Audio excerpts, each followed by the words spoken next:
히브리 거룩한 숫자인 7과 같은 단어를 가지고 있어요. 쇠바, 맹세, 쇠바라고 그러면 쇠바. 근데 맹세 그 자체가 하나님 앞에 우리가 뭔가를 맹세할 때 여러분들 방금 그랬죠. 다 맹세했어요. 나는 가돌이 되기를 원합니다.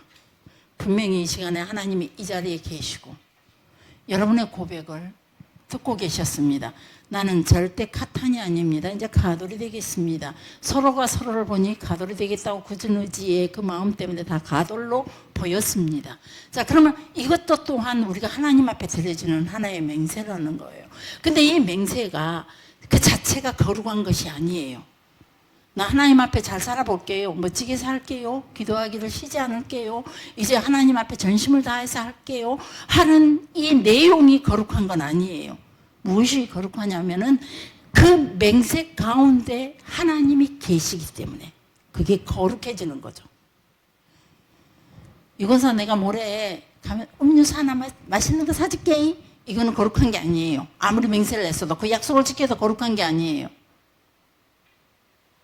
내가 사람과 사람 관계 속에서 하나의 어떤 그냥 기분에 욱해서 말했던 것이기 때문에 하나님과 관계없이 말했겠어요. 안 지킬 수도 있다 이 말이에요. 네, 그건 반대. 안 사줄 수도 있어요. 그거 갖고 삐지지 말기로. 자, 어찌됐건 그러니까 그런데 우리가 하나님 앞에서 권사님 모레한테 밥 사주시오. 자, 이러면은 이제 하나님 앞에서 한다면은 이건 거룩해지는 거예요. 이게 맹세라는 거 성경에 보면 맹세하지 말아라 하시는 그 말씀은 우리가 삶 가운데 하나님을 믿는 사람으로서 하나님을 드러낼 수밖에 없는 상황 속에서 어떤 맹세도 쉽게 하지 말라는 거예요. 하나님을 우리가 예수 믿는 사람이기 때문에 그런 맹세를 쉽게 하지 말라는 거죠. 고대 맹세를 할 때 두 손을 하늘을 향해 이렇게 뻗어 올렸대요.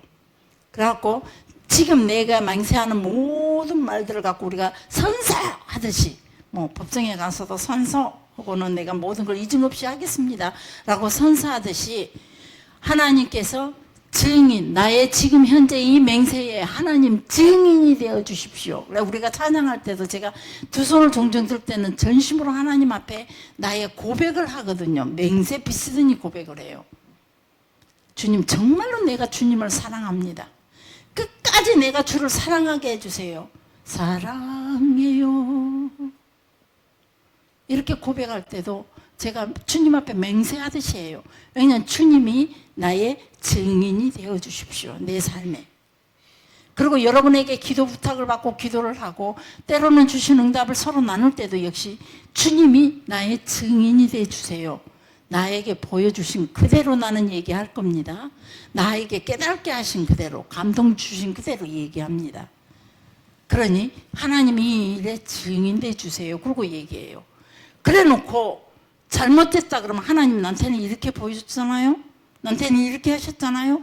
그때 내 생각을 막으시지. 그때 내 입을 막으시지. 하나님 왜 그러셨어요? 나한테 잘못 깨닫다라고 말씀하지 마세요. 나는 미련한 자예요. 주신 그대로 얘기할 수밖에 없어요. 그렇게 기도를 하나님께 막 떼매길 때가 많아요. 그런데 돌이켜보면 딱 그걸 응답돼 갖고 있더라고요. 틀리는 것 같지만. 그래서 항상 우리 그 맹세라는 것은 하나님이 계시기 때문에 하나님이 그 자리에서 나의 맹세의 증인이 되시기 때문에 그 맹세는 하나님 앞에 거룩해지는 거예요. 그래서 우리는 하나님 앞에 맹세한 모든 것들은 지켜야 돼요. 난 여러분에게 저한테 맹세했던 모든 걸 일기처럼 다 써놨어요. 증인이 있어요. 증거가. 제 날마다 일기를 써요. 그래서 해놨던 걸 한 번씩 가게 걸 읽어봐요. 제 집에 제 책장을 아마 제가 집이 크다면 제 책장을 하나 책방이 따로 있어야 할 것 같아요. 성경 공부했던 내용들을 이렇게 여러분들과 강의했던 거를 3번, 4번은 적어요. 그러다 보니까 적다 보니까 제 머릿속에 들어와 있어요. 적다 보니까. 그래 놓고 끝나고 나면 또 싹 잊어요.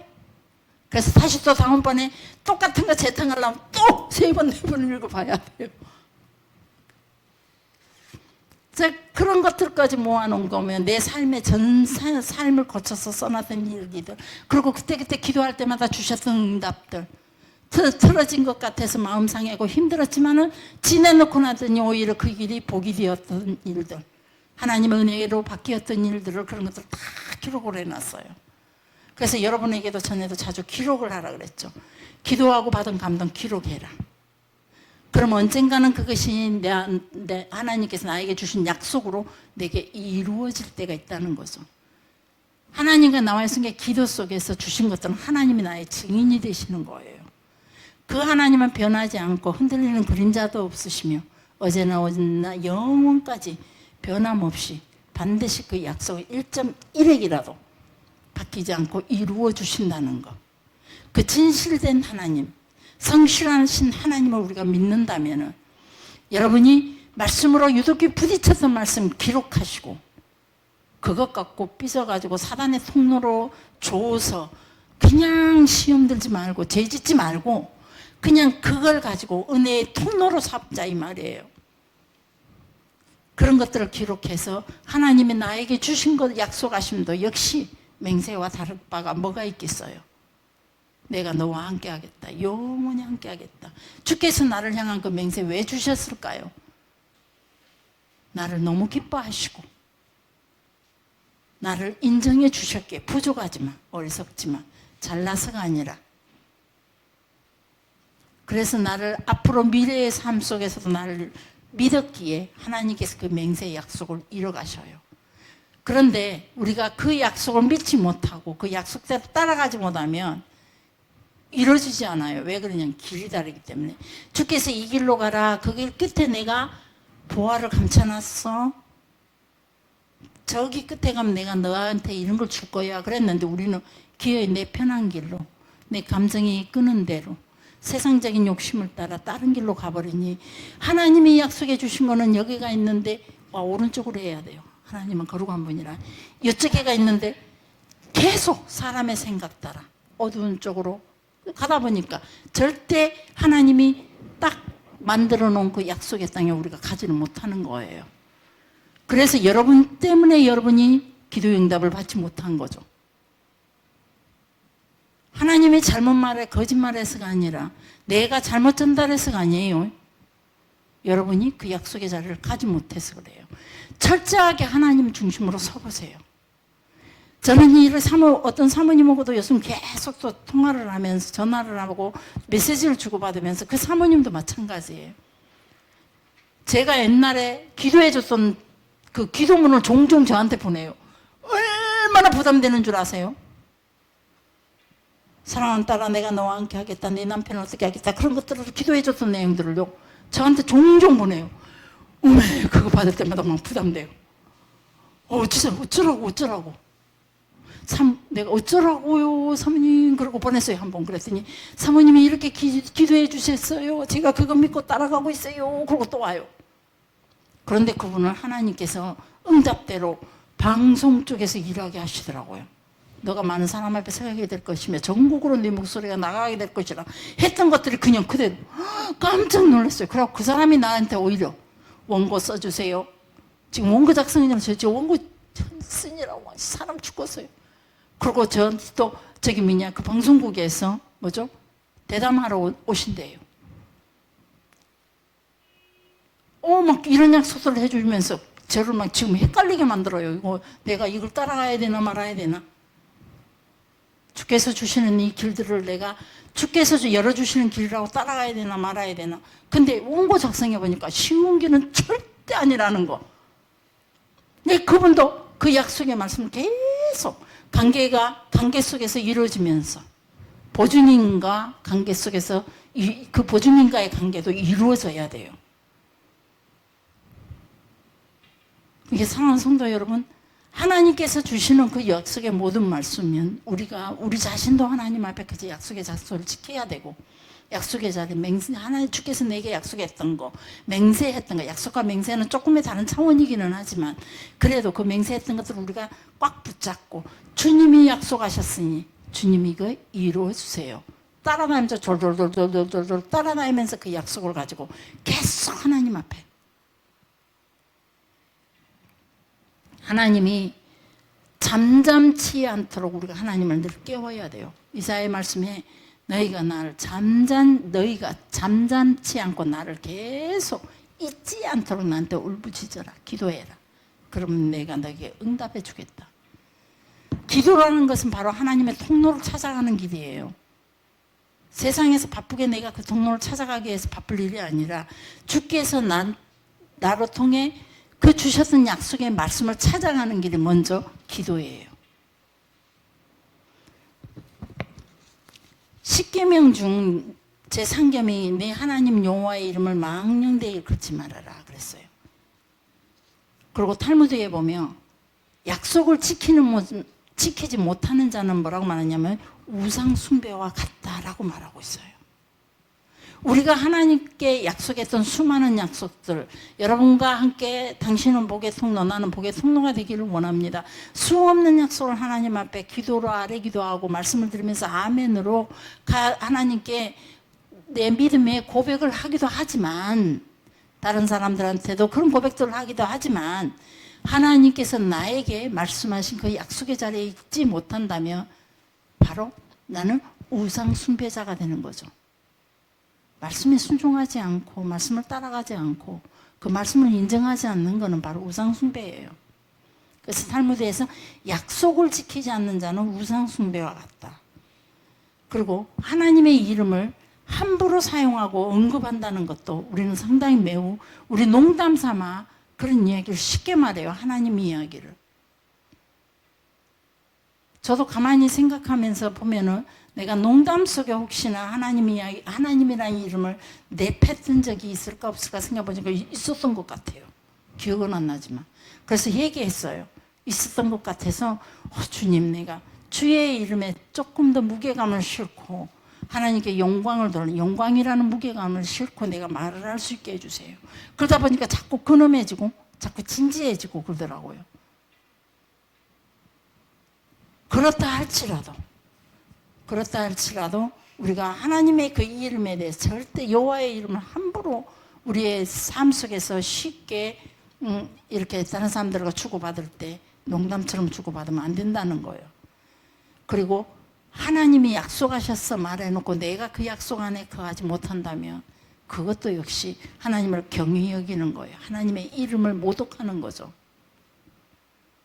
이 권사가 나한테 이렇게 해준다고 했어. 그래 놓고 내 이름은 막 사람들한테 그런 얘기를 하면서 이 권사에 대해서 신뢰하지를 못해요. 그런다면은 그거는 우상숭배와 같다는 거죠. 사람을 비교해서 말을 했지만 하나님 앞에 그렇다는 거죠. 그래서 우리가 쉽게 야 그렇게 안 되면 내가 하나님 앞에 이렇게 할게 농담으로 했던 말 절대 농담은 없습니다. 그대로 시행하셔야 돼요. 농담 같지만 내가 하나님 앞에 이렇게 할게. 근데 실제로 그렇게 약속해놓고 안 하신 분들이 너무 많아요. 근데 그만한 거는 반드시 하나님 걷어가신다는 거. 여러분의 약속의 말씀. 그래서 성경에 보면 하늘을 걸고 약속하지 말아라, 땅을 걸고 약속하지 말아라. 다 여호와 하나님 것이기 때문에 하늘도 땅도 하나님께서 지으셨고 하나님의 거룩한 것들이기 때문에 하나님의 것이기 때문에 세상에 그 어떤 것 가지고도 너희는 함부로 약속하지 말아라. 그 약속은 반드시 너희가 지켜나가야 된다라고 말씀하고 있어요. 예경에 보면 지폐서라는 책이 있어요. 그 책에 보면 내 입으로 맹세를 하는데 익숙해지지 말고 너 입으로 뭔가 아니야 진짜야 내 맹세해 이건 절대 거짓이 아니야 이런 말들 내 입으로 맹세하는데 너무 익숙해지지 말고 거룩하신 분의 이름을 습관적으로도 말하지 말아라. 거짓말을 하면서도 금방 그렇게 불평하고 금방 그렇게 사이를 이간시키고 그러면서도 습관적으로 하나님 여호와의 이름을 왜 그렇게 잘 사용하는지 이거 하나님께서 하나님 앞에 보는 치명적인 허물을 드러내고 있는 거예요. 여호와의 이름은요 세상에서 가장 존경받고 높임을 받아야 할 이름이에요.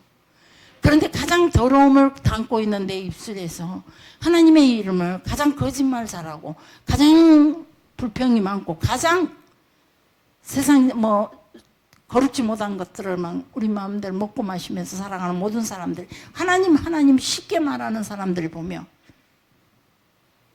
그 사람들은 그 책임이 자신과 자신의 자녀들에게 수천 대에 이르도록까지 하나님 그 책임을 반드시 지우신다는 거예요. 이스라엘 백성들이 그랬죠. 빌라도가 손을 씻으면서 나와 이 예수와는 상관없다. 너희들이 이 죄는 예수님을 죽이는 이 죄는 너희들이 책임을 져라 그랬더니 나와 우리 자손에게 돌리소서 그 죄를 너무나 쉽게 말했어요. 하나님 앞에서. 그래서 그의 자손들이 독일에 의해서 우리가 마치 일본의 실험용 기계로 살았던 것처럼 소록도만 가봐도요 정말로 무서워요. 일본인들이 소록도 그 사람들을 데리고 연구하고 했던 이야기, 여러 가지 이야기들이 너무 많죠. 근데 독일에 가서 거기 독일의 어떤 역사관에 가보면은 독일에 의해서 고난 당했던 사진들과 그런 실험 내용들을 정말 소름 끼치고 무서워요. 그게 왜 그러냐? 부모대에서 하나님 앞에서 예수를 죽인 그 죄의 대가를 돌렸기 때문이죠.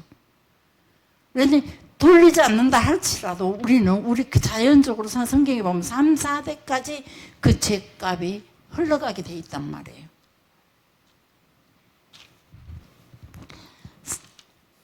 마태복음 5장 38절부터 42절에 보면은 악한 자에 대해서 우리가 어떻게 대할까, 원수에 대해서 어떻게 대할 것인지, 그러면서 38절 한번 잠깐 말씀 보게요. 38절 시작.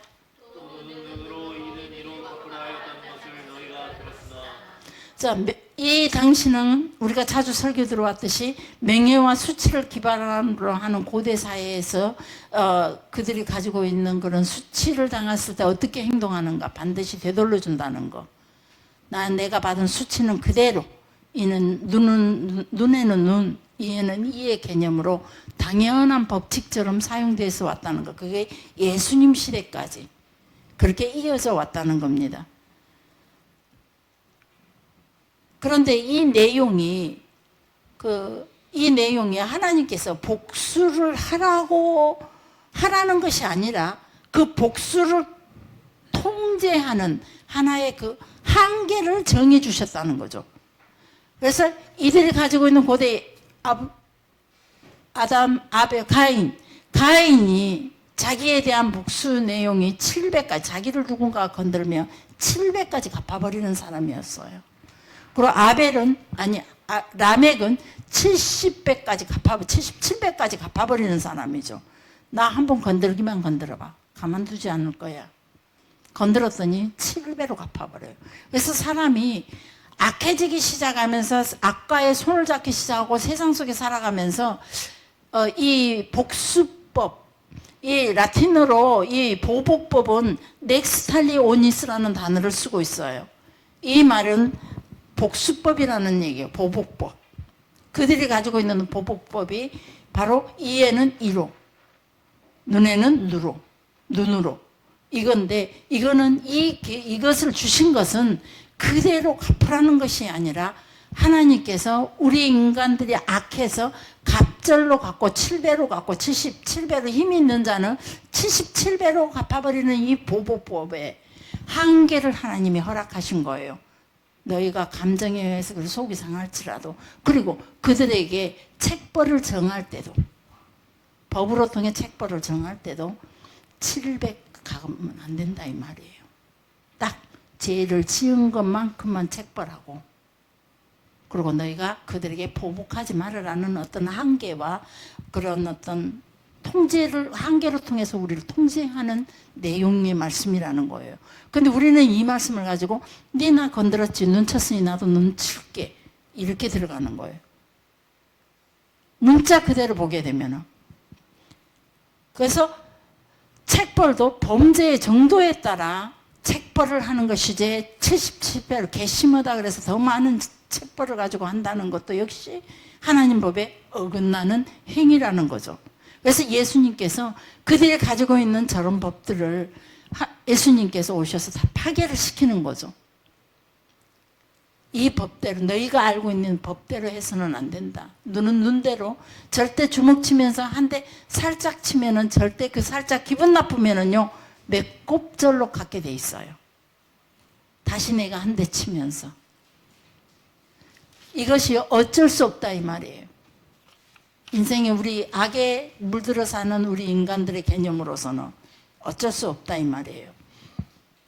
그래서 39절에 보면 악한 자를 대적하지 말고 내 오른뺨을 치거든 왼뺨도 돌려대라 라고 말해주고 있어요. 결국 이 말씀 무슨 말이냐면 네가 당할 수 있는 수치, 이에는 이로 갚으라고 들었지만 그렇게 하지 말아라. 그러면서 악한 자를 대적하지 말고 내 오른뺨을 치거든 왼뺨도 돌려대라. 근데 이 말씀은 최고에 당할 수 있는 수치까지라도 네가 당해버려라 이 말이에요. 보복을 하기 시작한다면은 그 이웃을 향해 보복을 하기 시작한다면은 그 끝이 없는 주고받. 그래서 하나님께서 아벨을 죽인 가인을 이 보복법을 피하기 위해서 표를 주어서 가인을 죽이지 못하게 한 거예요. 그런데 사회적인 법들이 생기고 시작하면서 사람의 감정이 중요하게 여기기 시작하면서 자신의 힘과 권세를 가지게 되면서 이 법이 자꾸 저렇게 세상이 바꿔지는 거예요.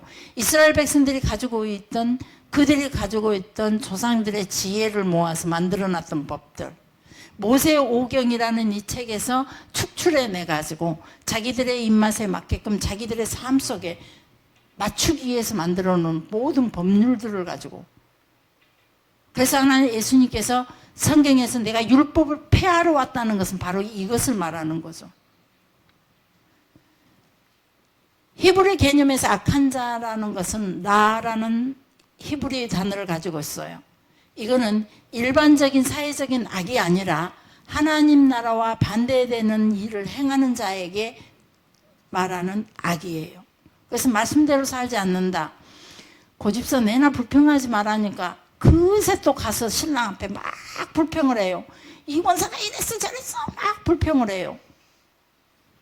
이런 사람들은 바로 라라는 거예요. 라. 하나님의 법대로 살지 못하는 사람들. 그래서 사탄이 주는 악한 영과 악한 일을 꾀하는 자들, 악한 영으로 통해서 악한 일을 꾀하는 자들에게 라라는 단어를 씌워서 죄인이라는 이름으로 라라는 단어를 히브리 개념으로 사용하고 있다는 거죠. 그래서 토라라는 건 저기 모세오경이 토라라 그랬지. 토라의 성경 모세오경에 그 주시는 하나님의 계명과 규례와는 상관없이 세상을 살아가는 모든 사람들, 교회 안에도 그런 사람들이 너무 많아요. 주일날 예배만 드렸지. 그리고 천국 간다고 확신하고 그래갖고 천국 못 가라고 얘기하면 난리가 나죠. 이런 사람들이 라예요.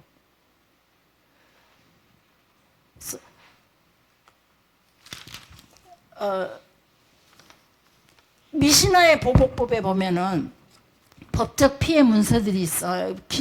피해 당하는 것에 대해서는 어떤 문서들의 내용에 보면 동료를 다치게 하면 손상의 죄, 고통의 죄, 치료를 해줘야 할 것들, 그리고 일할 시간에 대한 손실, 그리고 또 이제 모욕을 당했다는 거죠.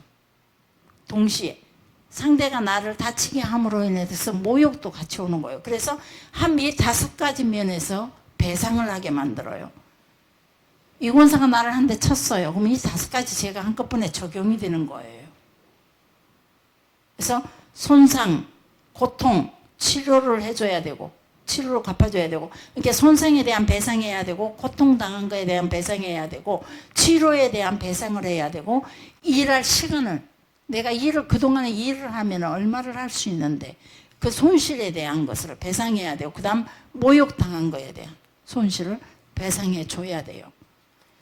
그래서 사람의 몸을 상하게 했다면 그 손상에 대해서 사람의 몸을 상하게 했다면 손상의 죄에 대해서는 몸을 상하게 하면 부상자가 시장에서 노예로 나를 팔려고 했을 때 얼마 받느냐. 그래서 건강했을 땐 내가 노예로 팔 때 10만 원 받을 수 있어요. 근데 한쪽에 팔을 이권사 때문에 다쳤어요. 그래서 이 팔이 마음대로 못한 것 때문에 얼마 받는다 그랬어요? 10만 원이라 그랬네요. 10만 원, 건강했을 때 10만 원 받는다며 이 팔 없는 걸로 인해서 2만 원밖에 못 받는다면 10만 원을 손상해줘야, 8만 원을 손상해줘야 돼요. 그 법이. 그리고 이제 부상 전의 가격과 현재의 지금 부상 후의 가격을 가지고 평가해가지고, 그래, 손상의 죄는 그렇게 갚아주게 돼 있고, 그래서 그 다음에 고통의 죄가 있어. 고통에 대한 손상은 왜 꼬쟁이나 못을 가지고 이렇게 막 주신다든지, 그래서 화상을 입게 만들다든지. 얼마 전에 목사님이 제 일을 도와주다가 내가 막 호박죽을 끓이는데 호박이 다시 덜 익어갖고 익혀놓은 게는, 덜 익어갖고 따갖고 익혀놓은 게는, 호박은 크기는 큰데 호박이 너무 막 안 익었어요. 그래서 그걸 이제 내가 한꺼번에 놔두면 썩었다 싶어서 한꺼번에 죽을 길이 잡은 게 둔 냄비에다 대고 이렇게 저으면서 했어요. 양쪽 손으로. 그랬더니 목사님 한쪽 도우다가 왔고 딱 여기가 호박이 튀겨져 가지고 여기가 살짝 빨갛게 돼 있더라고요. 물어내려요, 날보다. 이 손상이지. 이런 거. 자, 이 정도의. 그래서 그 지위의 사람이 목사의 지위로서 얼마를 받는지, 얼마 돈을 받으면 그런 그 얼마의 돈을 그리고 지위에 따라 그 돈의 결정이 난다는 거죠. 그게 손상이세요. 그래서 그런 고통을 당했을 무슨 말이냐면 저기 뭐냐 이 권사님 여기 꼬쟁이로 찔렀을 때 돈 얼마 주면 찔림을 당할 수 있겠어? 1,000만 원? 그러면 안 돼요. 나는 1,000만 원 준다면은 나 이거 찔림을 당할 수는 있을 것 같아요. 그럼 100만 원 해볼까? 100만 원 내려가 볼까? 그러죠. 그래서 내가 나한테 그 찔림을 당하면 그래 꼬쟁이 큰 걸로 한다면 1,000만 원 갖고 내 1,000만 원 정도는 그래도 해야겠네 꼬쟁이. 자 1,000만 원. 그래서 나도 그런 고통을 당하면 1,000만 원 받겠는데요. 1,000만 원 줘야 내가 그 정도 고통을 당하죠. 라는 이 금액이 결정이 되는 거죠. 내가 지나가다가 못을 갖고 애기들이 놀다가 쿡 찔러본단 말이에요. 이번에 그 우리 최 변호사님네도 주사기가 주셔서 그랬잖아요, 간호사가. 그러면 이제 그걸 가지고 너 이 정도 고통을 이렇게 당하면 얼마 주면 이 고통 당할 수 있어? 묻는 거예요. 아, 저는요, 그 정도면요, 이 정도는 받아야죠. 라고 하는 그 대중들의 의견들을 그것만큼 보상해줘야 된대. 꼬쟁이로 찌르거나 못으로 찌르거나 이런 것들은 특별하게 어떻게 할 수 없으니까. 그것이 바로 고통의 보상의 죄래요. 2만 원 고통 당하면 네가 얼마 받을래? 얼마 받으면 이 고통 당할 수 있어? 라는 이 금액이. 그러니까 지금 문제를 몸을 상하게 노예로 팔았을 때의 그 금액가 결정됐죠. 그리고 누군가가 그 정도 고통 당하려면 나는 이만큼 줘야 돼. 이것이 있어야 돼. 그것이 또 플러스 되는 거예요. 그리고 때려가 치료비가 나온다면 거기에 대한 치료하기 위해서 치료비 전액을 해줘야 돼요.